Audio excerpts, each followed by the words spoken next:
Angela. So if you could kindly do the prayer for us. Once you finish, Lulu, the floor is yours. Thank you. So we all sit relaxed in our chairs and we thank God for all the blessings that we have received throughout the week till today. We thank our Lord to keep us safe through all the storms. And we thank Him for our families, for our group, and we also thank our spirit guides that are here today with us. And we ask them to inspire our presenter tonight.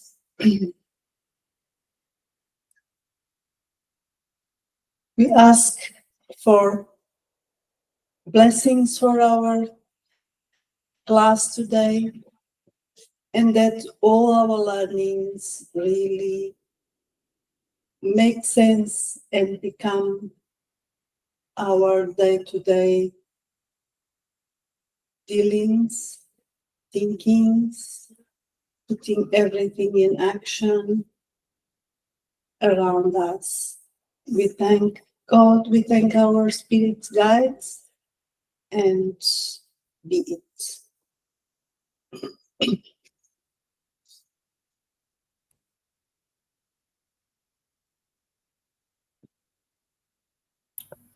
Thank you, Angela. Lulu? Thank you, Angela. Okay, can everybody see the screen?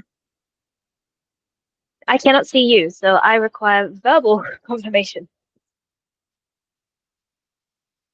Yes, we can see the screen. Wonderful, thank you. So today we'll be looking at the idea of being not troubled in our troubling lives. So we're looking at lesson 16, be not troubled.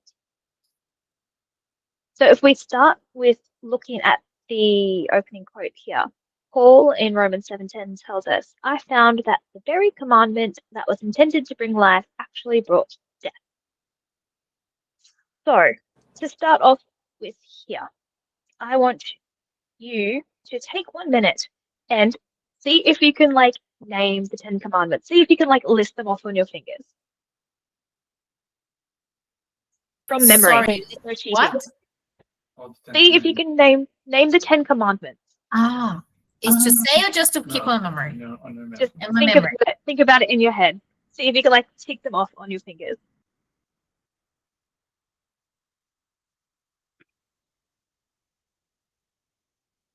Oh no, I'm thinking of the 7 things, not the 10 commandments. So if we think about the 10 commandments of Moses that Paul is referring to here. Pauline, not cheating, not listen to your friends there, whispering in your ears.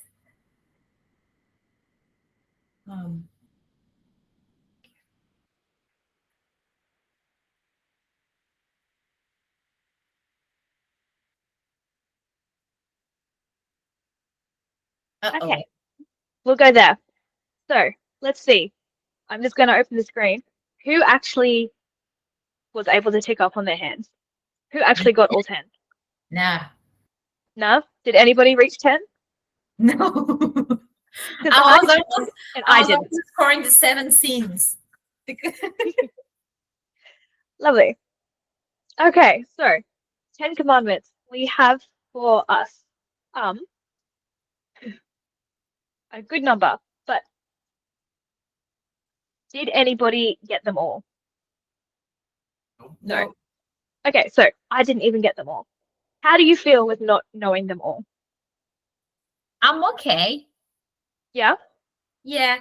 Well, if I can just jump ahead, it's just because since I study Spiritism, I'm kind of trying to rely what Jesus come to say. There is all commands kind of just resuming once, that love God above all and love your brothers and sisters as yourself. So that's the whole command. So after that, I never attached too much on the 10s. I love it. Okay, good. So it's like we get the main gist of loving and sharing the love. Yeah. That's good. I like that. I personally was like, oh no, what have I done? So if we go through the commandments, so it's like, you shall have no other gods before me. You shall not make unto thee any graven images. You shall not take the name of the Lord thy God in vain. Remember the Sabbath day and keep it holy. Honor your father and mother. You shall not murder. You shall not commit adultery. You shall not steal. You shall not bear false witness against your neighbor. And you shall not covet your neighbor. So I think I got like 4 of them out of 10. Yeah. So I'm kind of disappointed with myself with that, but that's okay. So when we look at these commandments, we sometimes feel like Paul points out to us that we fall short in some of them, or all of them, or several, and we do this by sinning. So this leads to disheartenment. And this is what leads us to spiritual death.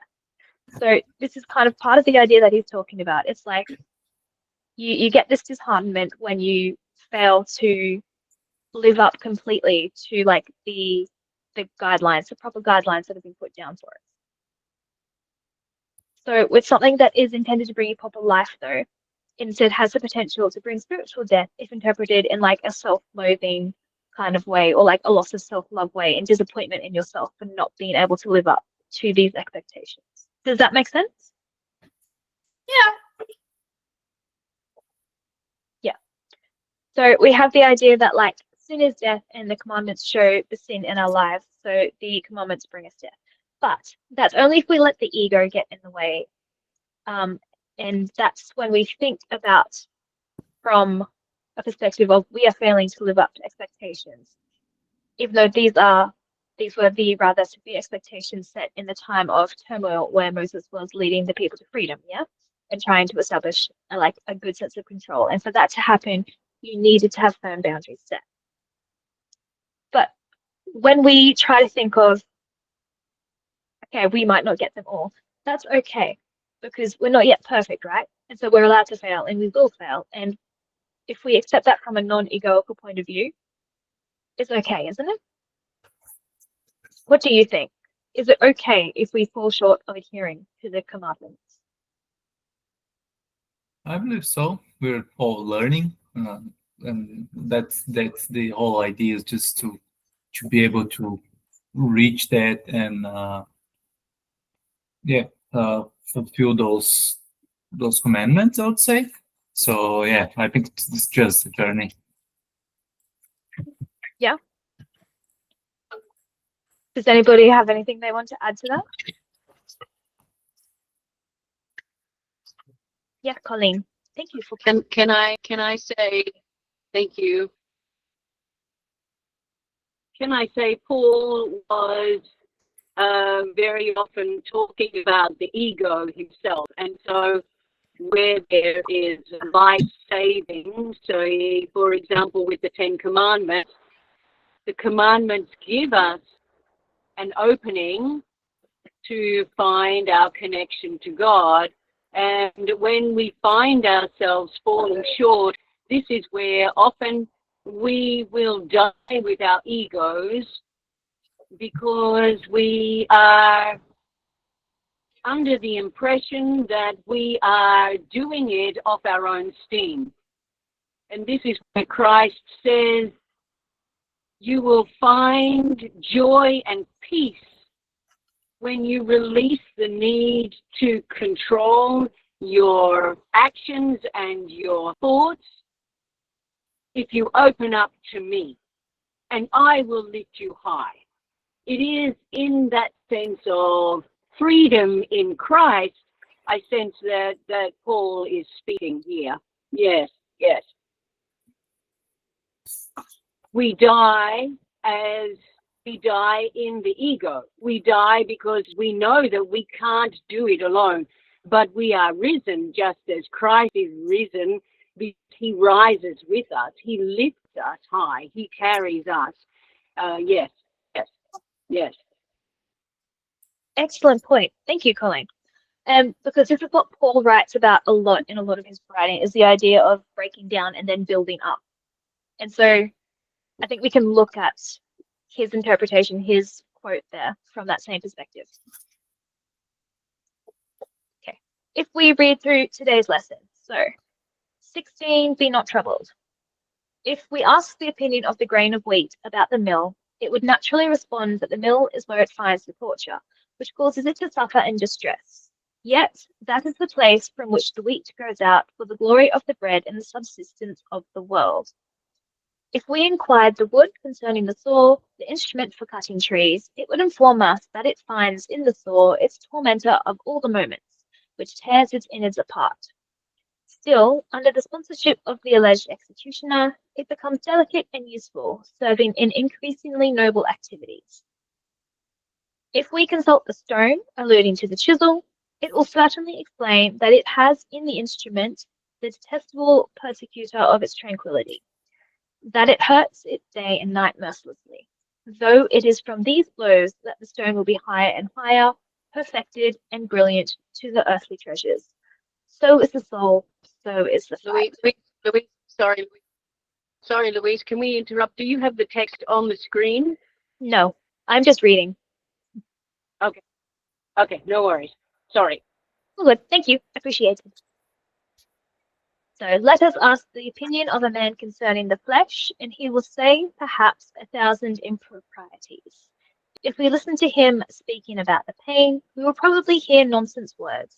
Let us ask him to talk about the difficulties, and he will pour bile and tears. The flesh, and he will say perhaps 1,000 improprieties. If we listen to him speaking about the pain, we will probably hear nonsense words. Let us ask him to talk about the difficulties, and he will pour bile and tears. Despite that, it is imperative to recognize that from the disciplined body, the purifying suffering, and the suffocating obstacle, the spirit rises, always more robust, more lovely, and enlightened to the immortality. Do not be disturbed, therefore, in the face of the struggle, and observe. What you consider defeat is of victory, and what you think is in favor of your death is a contribution to your aggrandizement in eternal life. Okay, so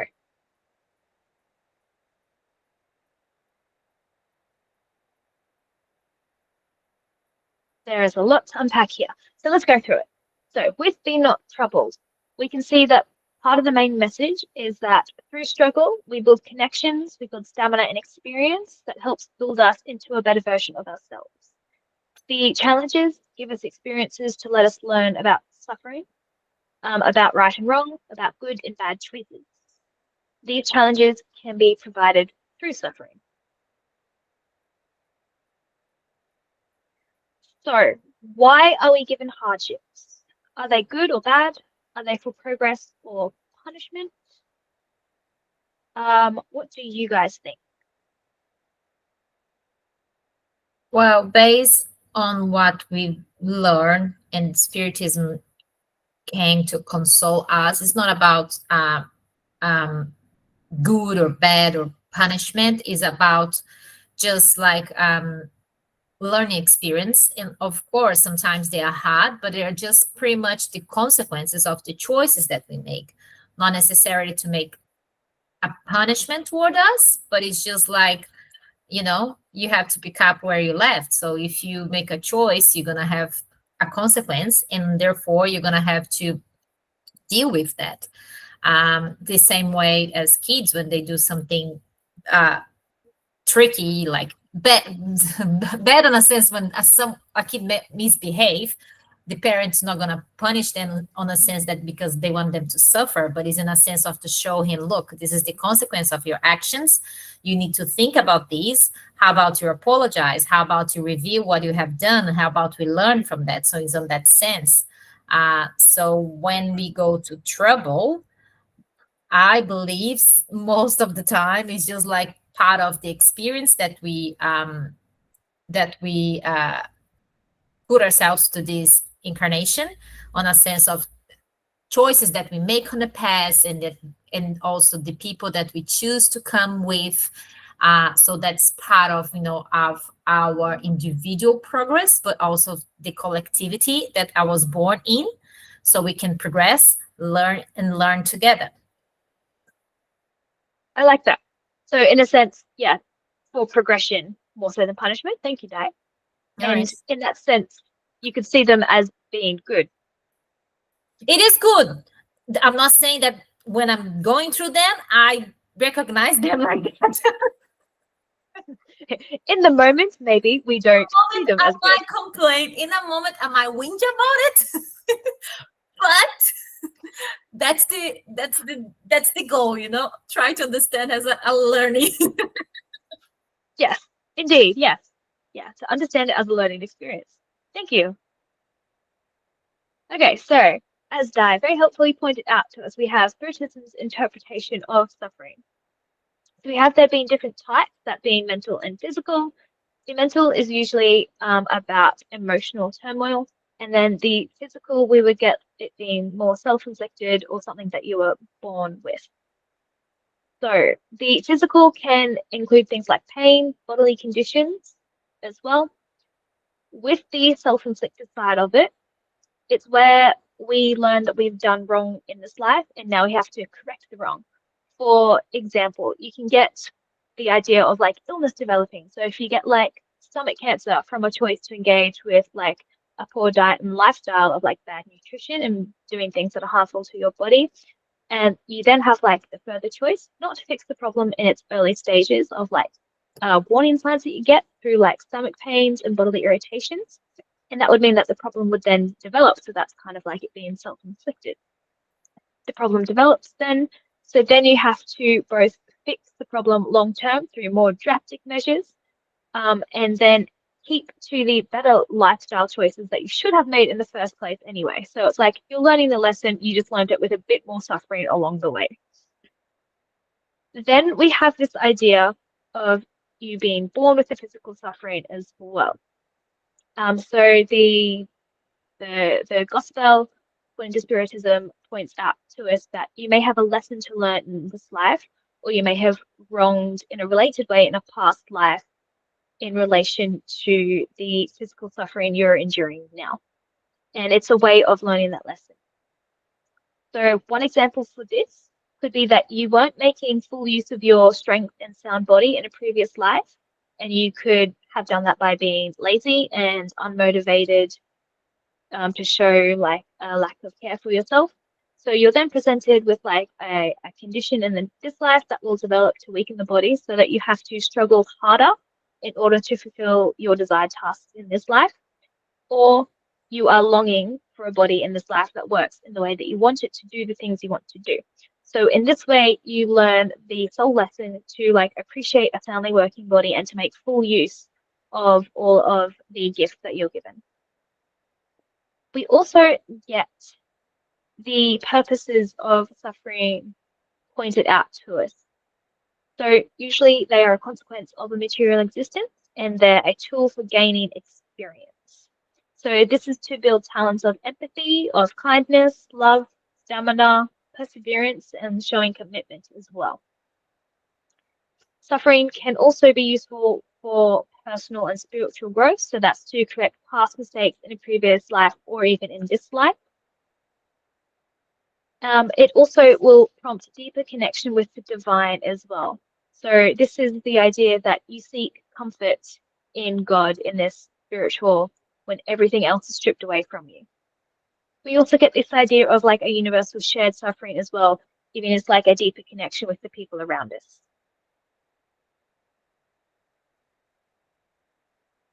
So this follows the idea that we get in some other faiths as well, that you have to be stripped of everything in order to then be rebuilt in like a newer, better image. So we get this idea in Buddhism as well, of the idea of like fasting and living in denial of like excessive needs, such as like living a life of poverty and a life of hard work. And that's the way you become a better person. So it's like bettering yourself through suffering. The gospel also tells us that it helps us develop virtuous characteristics like compassion and empathy. And it does this by having us share in a state of suffering with others around us. It gives us resilience by encouraging perseverance and faith that you can overcome the challenge. And often it's overcoming the challenge in conjunction with others, in working with others. Then we also get the growth of wisdom because it prompts us to develop problem-solving skills, to face our challenges, to overcome our challenges. Does that make sense? Yep. Lovely. Okay, so if we look at the text, we see that suffering can lead to giving out better works and better labors to the world. So we can see it encourages. Yeah. Sorry, Louise, have you got a new slide for us or not? Yes. Thank you. Can you see the No, text? we're still on the slide. Why are we given hardships? We are seeing slide 5. Be not Be trouble. not Oh. trouble. Yes. That's the Yes, one. Can you yes. see now? Yeah. Wonderful. Yes. We'll go. We can see. You can see. Okay, so if we look at this one, so suffering can lead to giving out better work. How can it do that? So it encourages us to rebuild things and rebuild systems that don't work. So it means that others can benefit from the wisdom that your suffering brings to the world.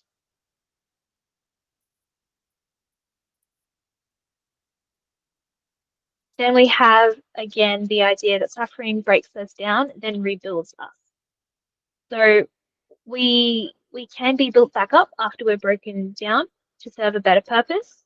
And that's what the challenges are doing. So the challenges are like helping us let go of a certain characteristic that isn't actually serving us. So then there is absence, and then there is room for a new characteristic that actually serves us better to rise and take its place.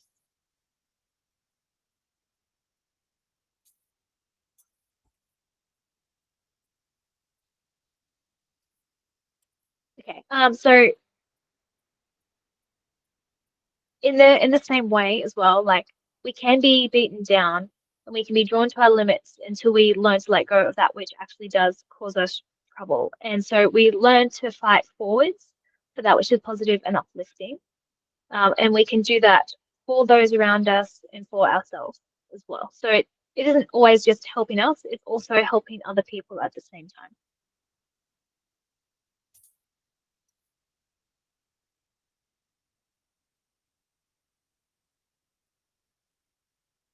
And then we have as well the lesson that suffering wears away the old negative characteristics that we have. So when we get the idea of like the chisel cutting away at the stone here, it's like it's actually it's wearing away the bits that are jagged and that cause pain and suffering to those around us. The wearing away the brittle bits that break within us if we like push them too hard to let like the new creation come forth. So we learn through experience of what is not working for us in this way, and then we can let it go. We should let it go. We should let it go. Yeah. Sometimes we hold on to it, and hence our suffering increases until we learn to let it go. Exactly. Yeah. Yeah, so we see this kind of parallel in Buddhism as well, where suffering is the path to taking back the ego and the undesirable characteristics that are a response to the negative desires of the ego. So these characteristics are like the rough patches that are worn away, chipped away by the chisel through suffering and trials and challenges. So the trials weigh you down, but they are ultimately building a better you to helping you get rid of the ego as well. So that's how I see this as the metaphor here. Does that make sense? Yep. Oh God, she's not seeing us.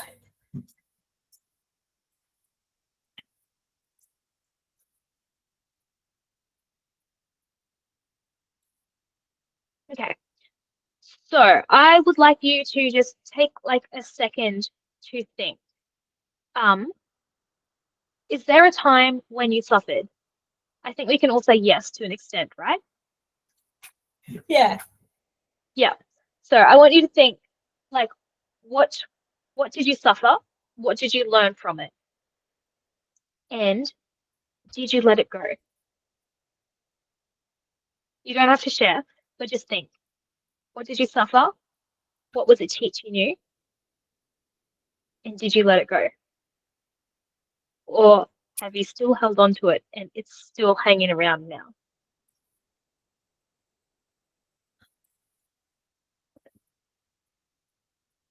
I can safely say some I let it go.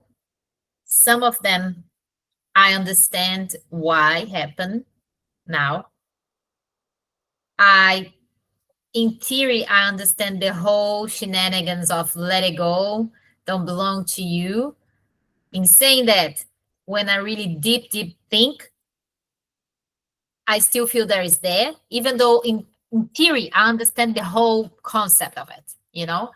But sometimes when I think about it, it's still, I wouldn't say hurt, but yeah, a little bit of hurt. But I understand it's more about like me working on the forgiveness and forget, you know, and ask for forgiveness,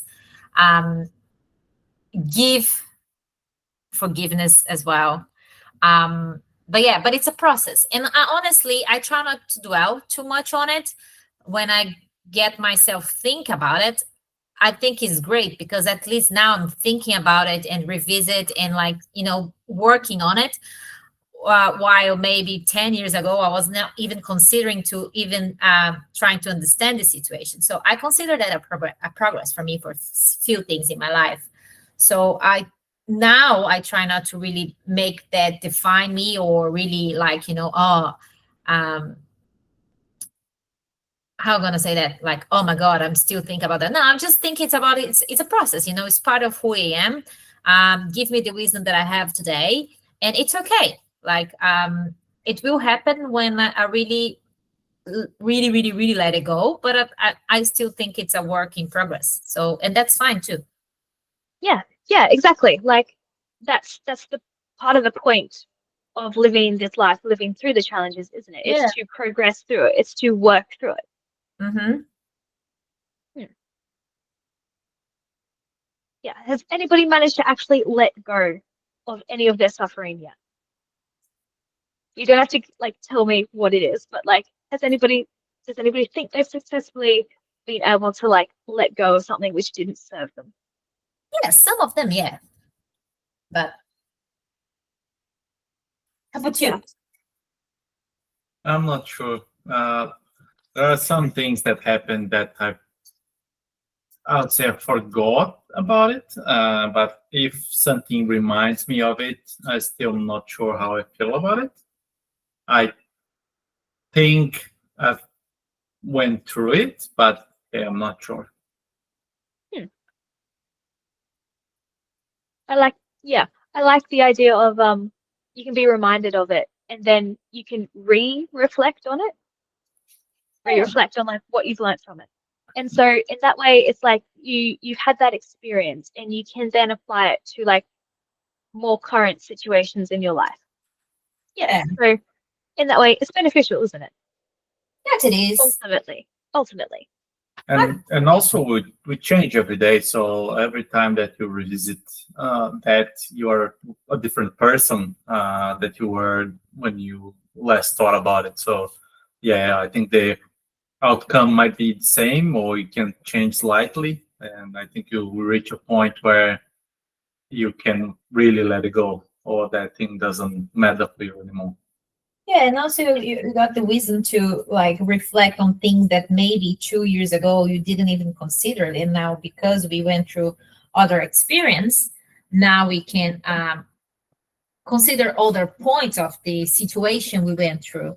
So yeah, I like to think that it hurt less now. You know, more like I revisit, more I reflect, more I pray to God to give me wisdom to let it go, because I don't like the idea of being, what is the word in English? Hypocrite. Hypocritical? Or? Yeah, saying like, yeah, let it go. When I know, like deep, I still have some resentment. So I like to think it's hurting less, and it's okay. Like today with the wisdom that I have, I'm still, as I said, I'm considering to reflect and work on that to, at some point with true in my heart say, okay, I let it go. So I'm not lying. And the thing is, the problem is not lying to you guys, is lying to myself. Yeah, I like that. Colleen.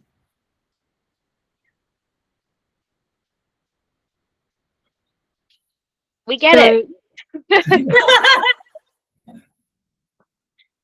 So the question that each of us needs to ask ourselves is, what is that pain? What is that feeling that we harbor inside ourselves? What is that? Why is it that we are suffering from that? The elemental aspects of pain or suffering is that we have misunderstood. Yeah.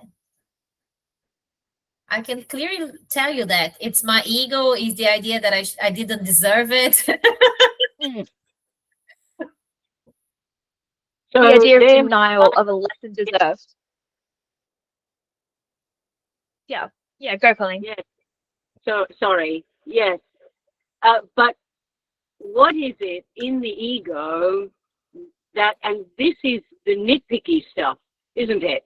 It is, what is it that is hurting? Is it that someone betrayed us? That is what is that? That is the event itself. But what is it inside of us that feels betrayed? What is the betrayal meaning to us? Is it rejection? Or is it that someone has misunderstood us? Or is it that we expected more from that person? Or that we need to find a greater presence or acceptance from our loved ones, or not our loved ones anymore, but depending on how that sits. But what is it that is paining? Yeah. And if we sit in that space and say, for God's sake, it is my ego, but what is it in my ego that is sore? And then you see, bloody hell, they just didn't understand me. And that cannot be helped because they didn't understand. So it is, as you said before, Di, the child doesn't seem to understand the rules or the regulations of showing love or concern for another. And so it is that we are all children throughout our lifetime, not necessarily understanding the rules and saying the wrong thing and ticking people off as we go along. Ticking them off as in making them cross or whatever it is. But do we need to be, yes, holding everybody to account for everything that they say when in fact they probably didn't mean it anyway? Or they did it but didn't understand the gravity of it. And so harboring those feelings is hardly worth it in the end.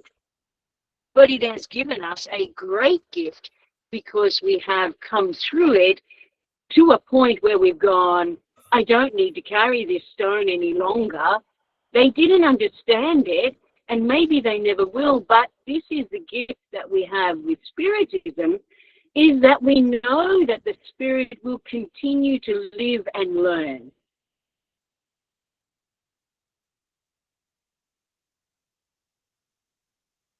And so we have lifetimes, if not eternity, to work it out with each other. And that is worth letting it all go out. And so I really need to discuss this with you. It is hardly worth it, is it? Yes. Yes. Yes. Yeah. Yes. Sorry. Excellent points there. Yeah. Because it's why do we all apologize? No apologizing necessary. But yeah, because when we hold on to the hurt, or like if it's emotion, we hold on to the hurt, we hold on to the experience, and it's like it turns into poison slowly over time. So it's like you want to let go of the poison so that it stops actually like affecting you, and so that you in turn stop affecting those people around you, so we can move on and build. Yeah. Yeah. And so I thought this was a very nice segue. Thank you, Colleen. So we often complain about the challenges that we face, don't we? To those people around us, also to ourselves, I think. Oftentimes, you might come home from work and be like, oh, so it's just so unfair. Why did they do that? But often, if you reflect on it, we complain in exaggerated terms and with a lot of negativity attached. And that's not always a great thing. So we whinge and we whine about like our individual challenges because we don't want to accept that it's either necessary or beneficial. Could it be both at the same time, necessary and beneficial? Oftentimes, if you've had to learn it and you've had to like be faced with that challenge again and again, apparently you're not learning the lesson. So you do need that experience to reinforce the point and get it across to you, get it across to like your soul. So if we think about like the physical suffering, sorry, Colin, yeah, go with that. Yes. So that prompts me to say that the soul has come with intention to grow. It has come with the intention to learn. And so we are not with prior knowledge so much, but this is our purpose in this particular body, in this particular way, to find peace with who we are and to embrace the challenges. And if we in Spiritism, we are given a leg up because we are given this foreknowledge and guidance from those that have gone through it. So we get it.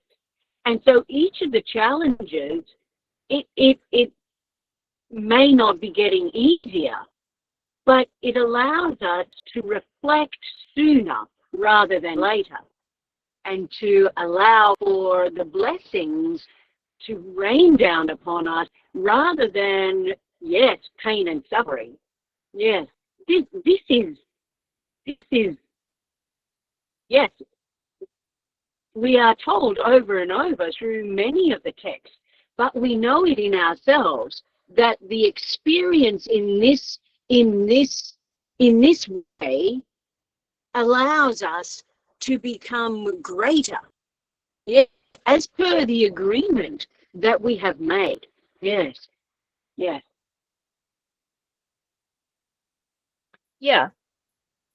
Yeah, so it's like that's one of the things we have to learn in this lifetime. So if you think about like the physical suffering, it's like you've mistreated yourself in some way.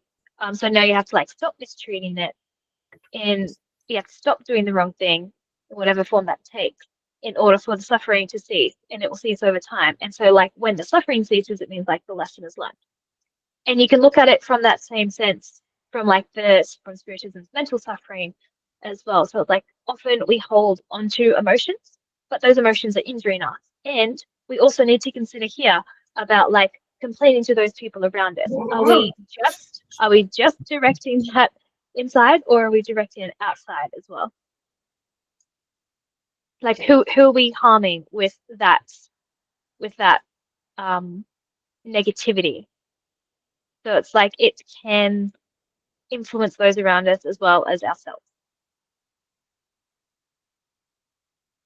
If we look at the idea that without pain there is no gain, so the text talks about purifying as well. So that means that like the suffering is necessary, but it's ultimately beneficial. It can be painful, but it will help build us. And so if you overcome a challenge through pain, it's a good thing. It's a good lesson that's learned.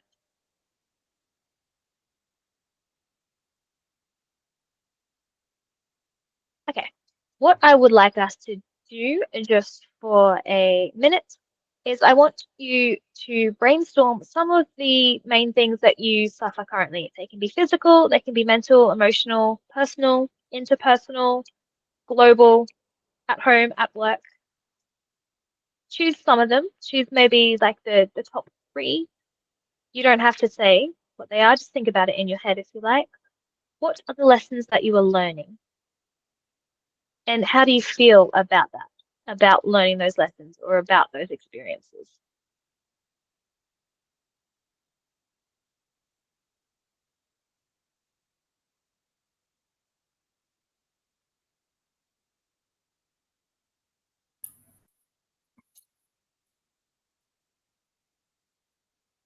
And then if you think about that, so there's a challenge that you're facing, so there must be a lesson that you're learning about that. If you continue in your current way of dealing with that suffering, how do you think it will progress? Will it get better or worse?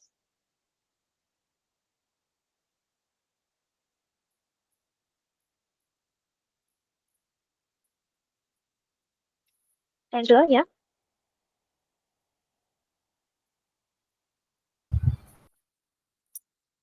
Recently, I have a new team at work, and some difficulties of personalities, and sometimes bringing a lot of negativity. But the most interesting thing that happened to me is that on my day of the gospel at home, the chapter that I read was about charity. I don't know the real translation to English, but translating directly would be charity. And it was so interesting that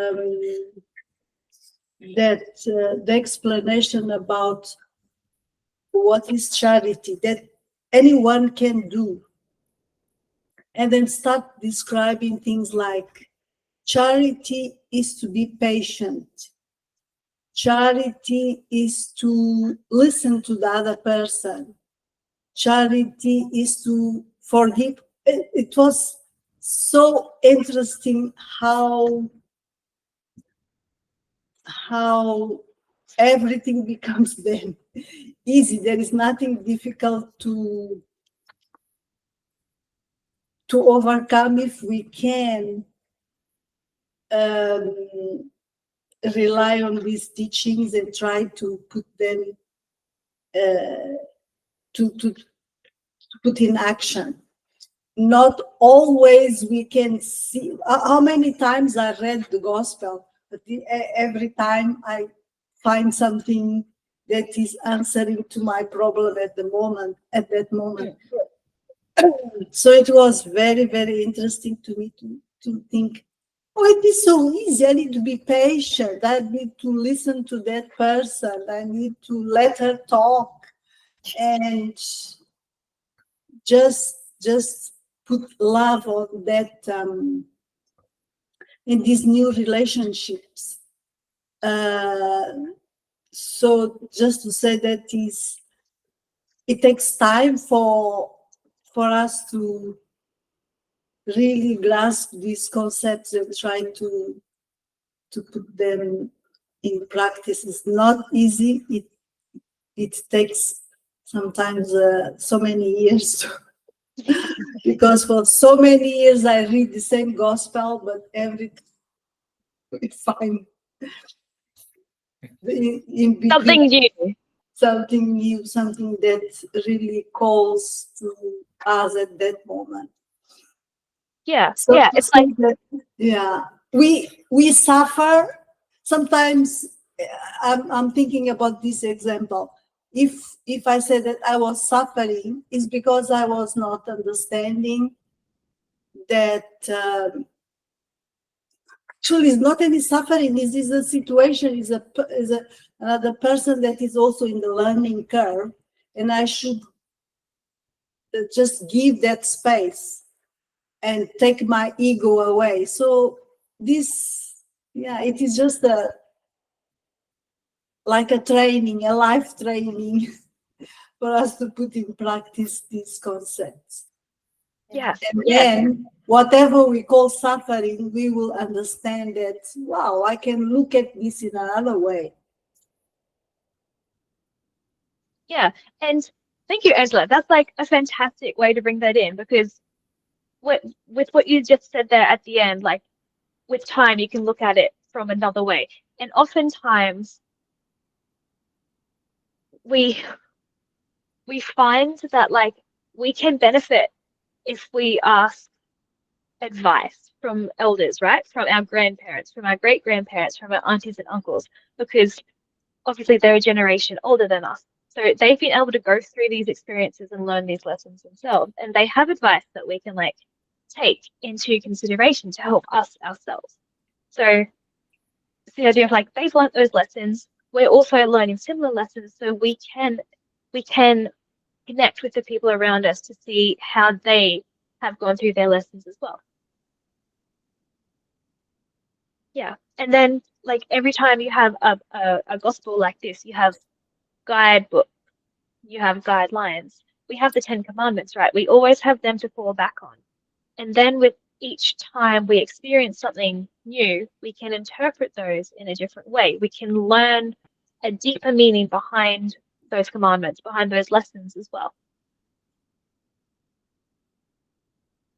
So if we're thinking about actions we can take in general to start reducing some of our personal suffering, if I give an example, I could say I would in general try to be more patient, and I would try to be more like forgiving of my own shortcomings.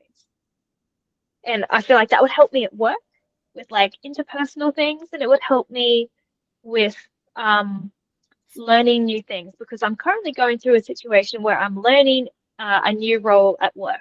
And it's very frustrating because I was very good at my old role, and this new one I seem to suck at intermittently. But if I forgive myself for those moments of sucking in like understanding that I'm actually learning something new, it's like, it's okay. I can let go of that. I can let go of the anxiety that brings. Does that make sense? Yeah. Yeah. Does anybody have any other actions they think can be like applied in general? Angela, that was amazing. Thank you for suggesting those and giving that story.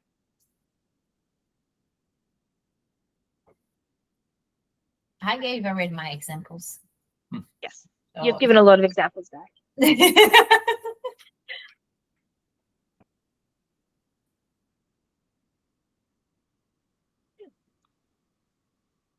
Okay, if we move on then, I feel like the main message is this idea of don't be disheartened by your suffering. We're here to live and learn, right? And so it's for the benefit of the eternal life. So even in Kardec's Gospel, I think it's chapter 5.18, he says, the burden is proportional to one's strength, just as the reward will be proportional to one's resignation and courage. So the reward will be greater than the affliction is painful. However, one must merit that reward, and that is why life is full of tribulations. So it's like we're given the appropriate challenge for what we need to overcome. It's not too hard for us to overcome. We have the potential to do it as long as we are committed to overcoming the challenge. And with overcoming that challenge, we show our commitment, right? We show commitment to our desire to work, to the passions in our heart that we want to work towards. And so when we are able to overcome those challenges, it makes it worthwhile. It shows that this cause is important, and it puts more energy into that cause as well. Colleen, did you want to contribute? Yes, thank you. I sense that the challenges are always going to be interesting because we always want to compare. And so we go, oh my God, this is so bad. I am feeling so badly, more than anyone else I know, because of this, this, and this.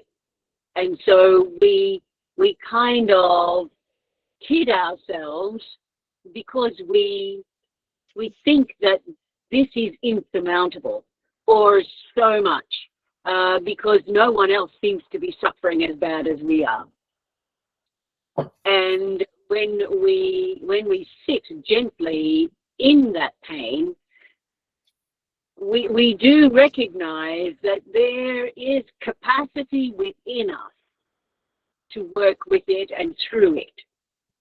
But if we sit in the ego and sit in comparison and sit in weighing up who does what and who has what, or then the suffering tends to be greater and ingrained, and it takes us a lot longer. Yes. But comparison is it's a big pitfall. Yes, because we're all living our own lives, so we all have our own lessons to learn in our own time. Thank you, Colleen. Love it.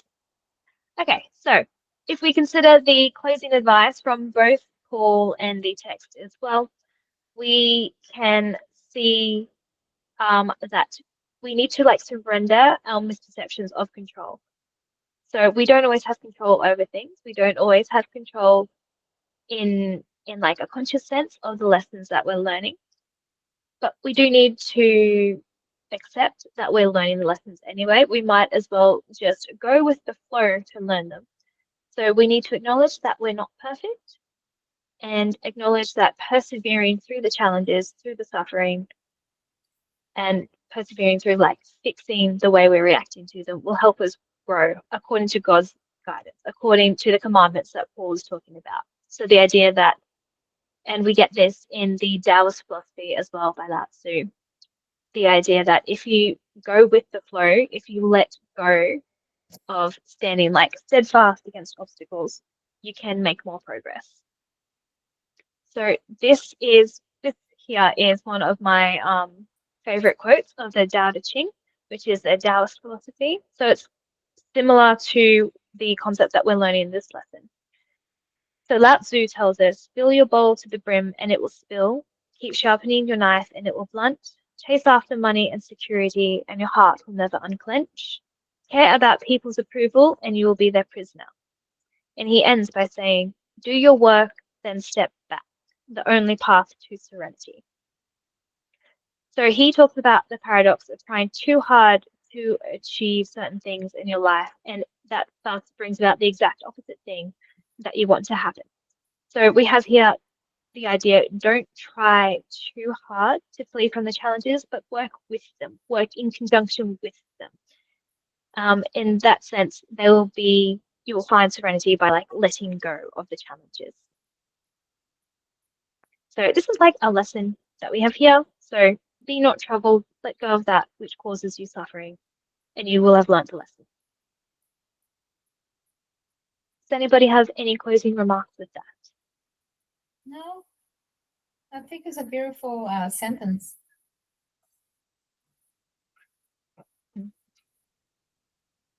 Okay. Colleen?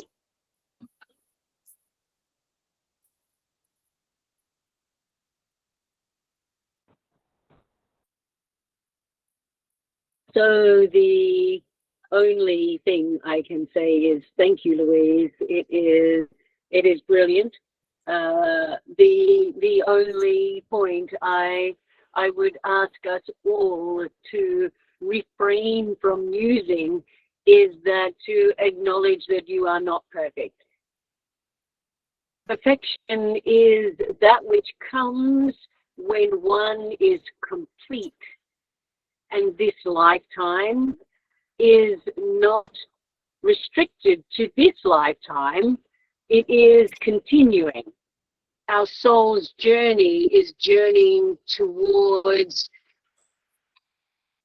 towards complex it is, but to being a soul that is one with God, experiencing and living through all things so that there is no judgment and nothing between our communion with God.